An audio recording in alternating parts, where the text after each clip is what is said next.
Mi hermano mayor me traicionó con mi novia en mi propia cama. Años después mi padre murió y le dejó solo $500 en su testamento. Pero cuando volvió suplicando por dinero, mi respuesta lo destruyó y nunca vio venir lo que hice después. Tengo 31 años, trabajo en bienes raíces y necesito sacar esta historia de mi pecho porque lo que pasó hace como 14 años básicamente destruyó mi familia y me dejó sin hermano. La gente siempre me pregunta si tengo hermanos y yo solo digo que no, porque técnicamente sí tengo uno, pero para mí dejó de existir hace mucho tiempo. Y sé que suena duro, pero cuando escuches lo que hizo vas a entender por qué. Supongo que debería empezar por el principio, cuando éramos chicos, y todo parecía normal, o al menos lo más normal que podía ser nuestra situación. Mi mamá murió cuando yo tenía como 5 años, cáncer de mama, y mi papá Mark nos crió solo a mí y a mi hermano mayor Austin. Papá nunca se volvió a casar, nunca siquiera tuvo una novia seria que yo recuerde. Tipo estaba completamente dedicado a criarnos y a su trabajo como supervisor en una fábrica. Austin tenía 8 años más que yo, así que cuando yo estaba en primaria, él ya estaba en la secundaria y, luego cuando yo llegué a la secundaria, él ya estaba trabajando y viviendo en casa mientras ahorraba dinero. No éramos ricos para nada, vivíamos en una casa modesta en un barrio tranquilo, pero papá siempre se aseguró de que tuviéramos lo que necesitábamos, ya sabes, ropa decente, comida en la mesa, ese tipo de cosas. Lo que más recuerdo de mi papá es que era súper estricto con el tema de la lealtad y el respeto. Siempre nos decía que la familia era lo más importante, que podíamos perder dinero, perder trabajos, lo que fuera, pero nunca debíamos traicionar a la familia.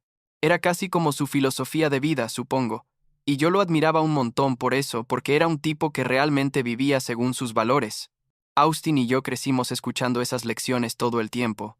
Tipo cada vez que pasaba algo en las noticias o con alguien que conocíamos, papá lo usaba como ejemplo para enseñarnos sobre la importancia de la lealtad y la honestidad. Cuando yo tenía 17, un año estaba en mi último año de secundaria. Era un chico bastante normal, la verdad. Jugaba en el equipo de atletismo, tenía notas decentes, nada extraordinario, pero tampoco era un desastre. Había empezado a salir con Nicole como 6 meses antes. Ella tenía mi edad, iba a la misma escuela, y honestamente pensaba que era algo serio. Ya sabes cómo es a esa edad cuando crees que tu primera novia va a ser para siempre. Nicole venía seguido a mi casa, conocía a mi familia, se llevaba bien con mi papá, y Austin la había conocido un par de veces cuando coincidíamos en la casa. Todo cambió un martes de marzo, creo, o tal vez era abril. No estoy completamente seguro, pero sé que era primavera porque recuerdo que hacía buen clima. Ese día había salido temprano del entrenamiento de atletismo, porque el entrenador había cancelado la práctica, algo sobre una junta de maestros o no sé qué. El punto es que llegué a casa como a las 4 de la tarde, cuando normalmente llegaba, tipo 6. Abrí la puerta de la entrada y la casa estaba en silencio, lo cual no era raro porque papá no llegaba del trabajo hasta las 6:30 más o menos, y Austin supuestamente estaba trabajando su turno en el almacén donde tenía un trabajo de medio tiempo.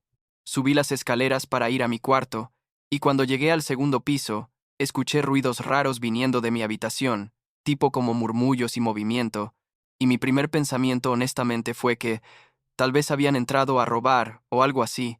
Me acerqué a la puerta y la abrí de golpe, sin tocar ni nada porque estaba asustado y confundido, y ahí estaban ellos, Austin y Nicole, en mi cama.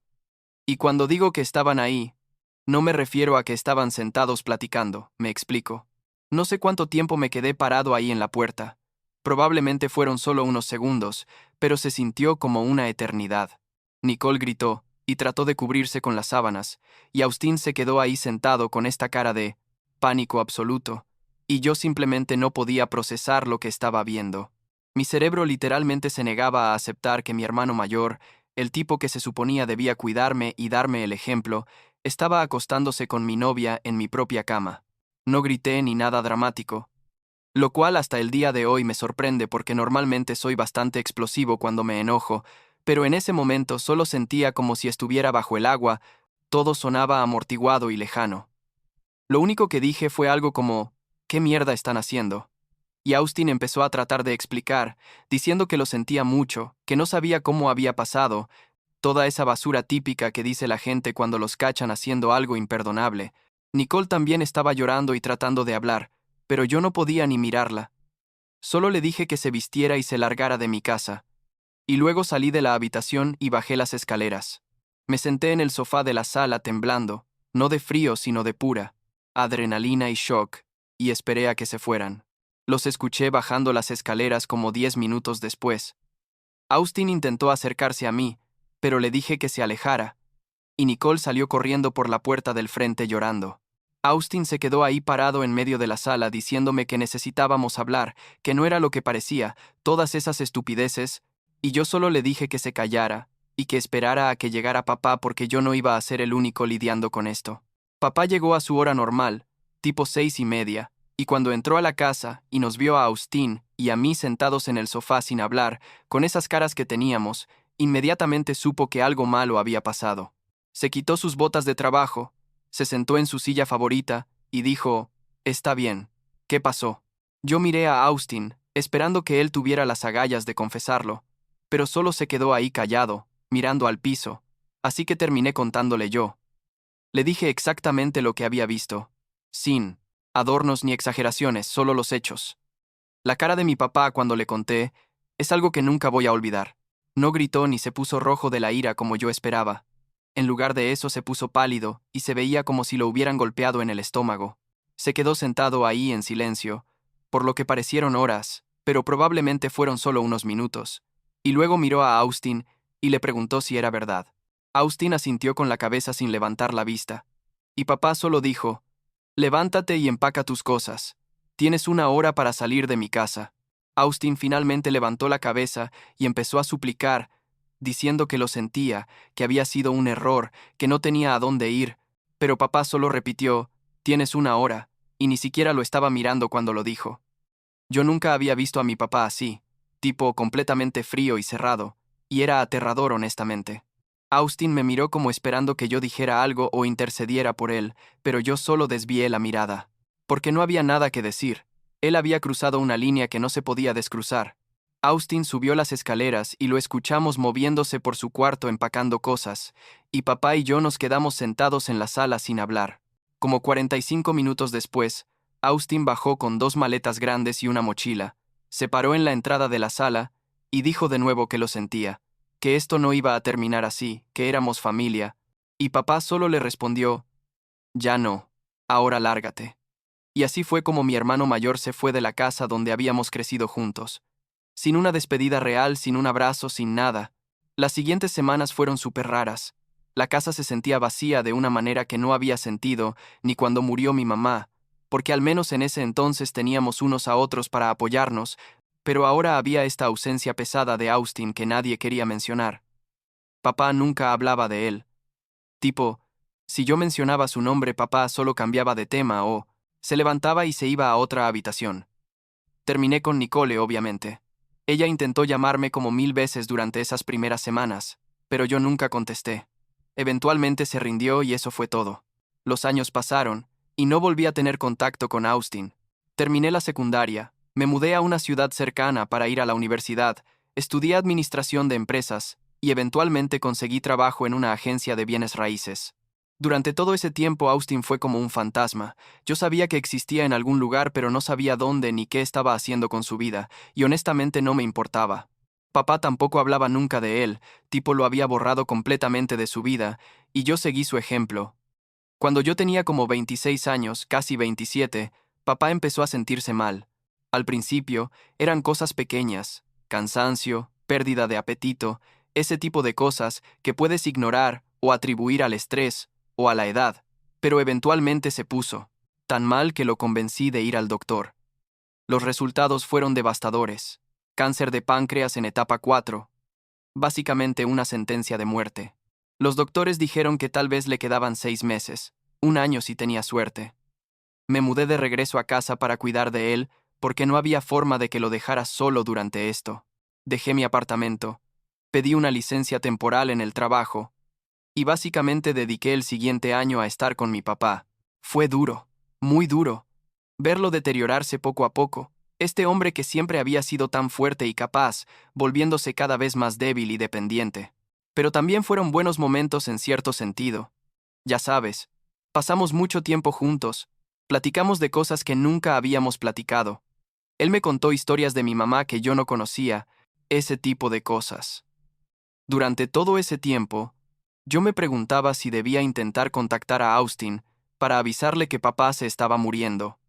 Tenía su número de teléfono porque mi tía Sandra me lo había dado años atrás por si acaso, pero cada vez que consideraba llamarlo, sentía esta rabia en el pecho y decidía que no, que si Austin realmente le importaba a papá, él habría intentado contactarnos en algún momento durante los últimos 9 años.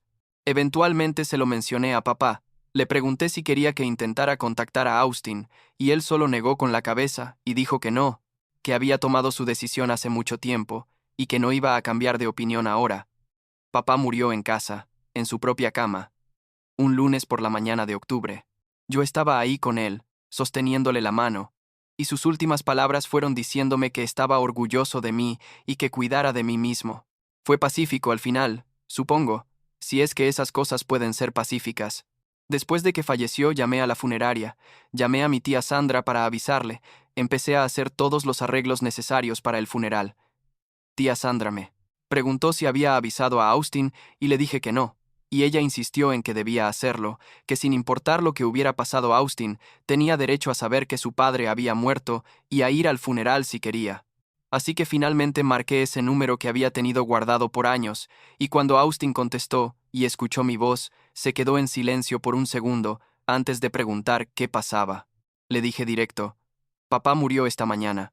El funeral es el viernes a las 2 en la funeraria Thompson. Si quieres venir, esa es la información. Y colgué sin esperar respuesta. El día del funeral llegó, y yo estaba nervioso, pensando que tal vez Austin aparecería, y habría algún drama o confrontación, pero pasó toda la ceremonia, y él nunca llegó. Honestamente no sé si me sentí aliviado o decepcionado, tal vez ambos. Había como 40 personas ahí, amigos de papá del trabajo, vecinos, familia lejana, pero ningún rastro de Austin. Después del entierro, tía Sandra me dijo que había tratado de contactarlo también para convencerlo de que fuera, pero que él le había dicho que no podía, que era demasiado complicado, lo que sea que eso significara. Una semana después del funeral me reuní con el abogado de papá para la lectura del testamento. No había mucho, la verdad.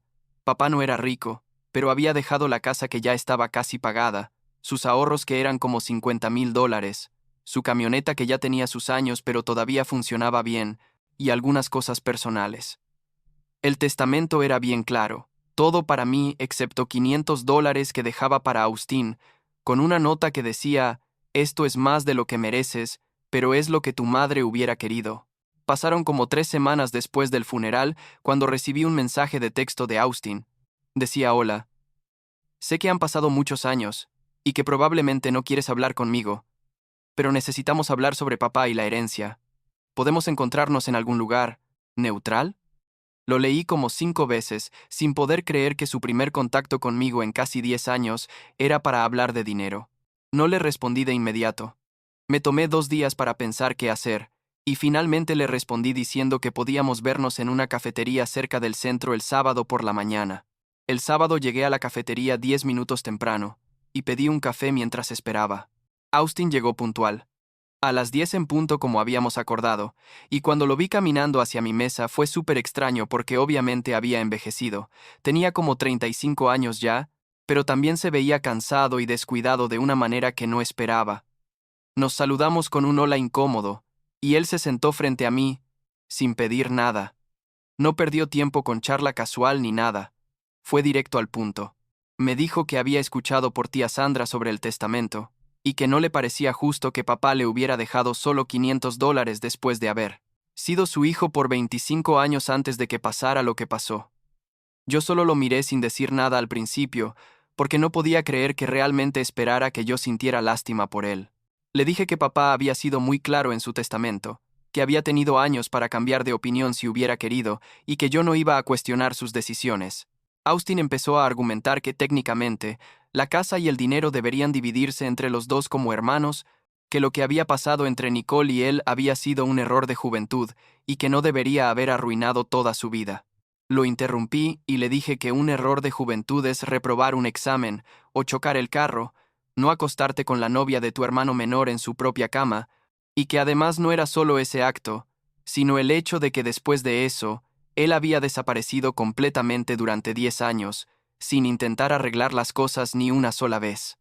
Le dije que cuando papá estuvo enfermo y muriendo, durante meses él no estuvo ahí, que yo fui el que dejó su vida para cuidarlo, el que estuvo ahí en sus últimos momentos, el que organizó el funeral al que Austin ni siquiera se dignó a aparecer. Austin dijo que no había ido al funeral porque sabía que no era bienvenido y que hubiera sido incómodo para todos, y yo exploté ahí, le grité que no se trataba de su comodidad sino de despedirse de su padre, que era lo mínimo que podía haber hecho. La gente en la cafetería empezó a mirarnos porque yo había levantado la voz, así que traté de calmarme. Austin entonces cambió de táctica y se puso todo sentimental, diciendo que entendía que yo estuviera enojado pero que éramos hermanos y que la familia debería estar unida, que papá habría querido que nos apoyáramos mutuamente. Le respondí que papá había dejado muy claro lo que quería en su testamento, y que si realmente le importaba la familia no habría desaparecido por 10 años, no habría perdido la oportunidad de reconciliarse con papá antes de que muriera. Le pregunté directo si estaba ahí, porque realmente quería reconectarse conmigo como hermano o si solo quería dinero. Y él se quedó callado por un momento demasiado largo antes de decir que podían ser ambas cosas. Yo negué con la cabeza y le dije que no iba a darle nada del dinero de papá, que él había tomado sus decisiones y ahora tenía que vivir con las consecuencias, igual que yo había tenido que vivir con las consecuencias de su traición todos estos años. Austin se enojó entonces y dijo que yo era igual de terco y cruel que papá, que éramos una familia de mierda que nunca perdonaba nada, y yo le dije que perdonar no significa olvidar las consecuencias, que el perdón no viene con un cheque adjunto. Se levantó de la mesa diciendo que esto no había terminado, que iba a hablar con un abogado para ver si podía impugnar el testamento, y yo solo le dije que hiciera lo que quisiera pero que no iba a cambiar nada.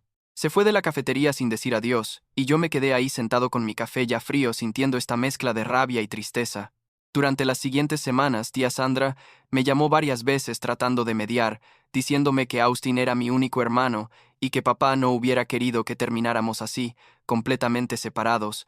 Y yo traté de explicarle que papá había sido el primero en cortar la relación con Austin, que yo solo estaba siguiendo su ejemplo y protegiendo sus deseos. Ella insistía en que 10 años era suficiente castigo, que la gente comete errores y merece segundas oportunidades. Pero yo le dije que no se trataba de castigo sino de consecuencias naturales, que Austin había tenido todo este tiempo para intentar arreglar las cosas, y solo apareció cuando había dinero de por medio. Recibí otro mensaje de Austin como un mes después, esta vez preguntando si podía prestarle $10,000 porque estaba en una situación financiera difícil y me lo devolvería en cuanto pudiera.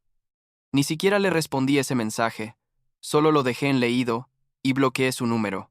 No sé si eso me hace una mala persona o no.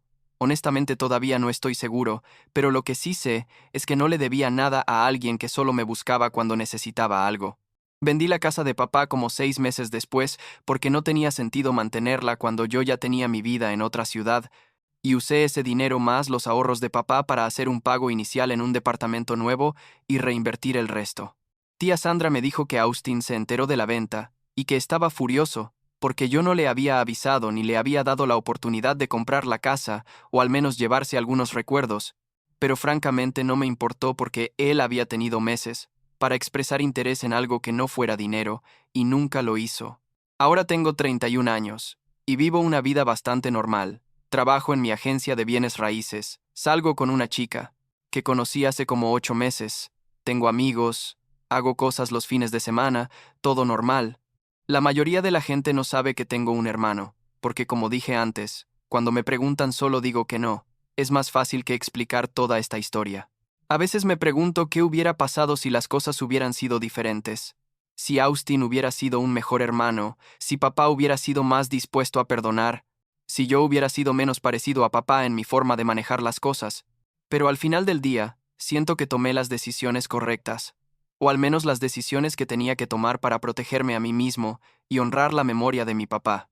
No me arrepiento de haber cortado a Austin de mi vida, porque creo que algunas traiciones son demasiado grandes para superarlas, especialmente cuando la persona que te traicionó nunca realmente intentó arreglar las cosas hasta que le convenía económicamente. La lealtad familiar es importante. Papá tenía razón en eso, pero la lealtad tiene que ir en ambas direcciones.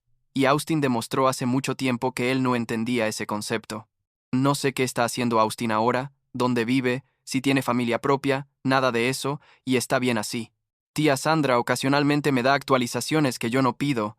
Me dice que él pregunta por mí a veces, que dice que quisiera poder hablar conmigo, pero yo sé que no es sincero, o al menos no es el tipo de sinceridad que importa.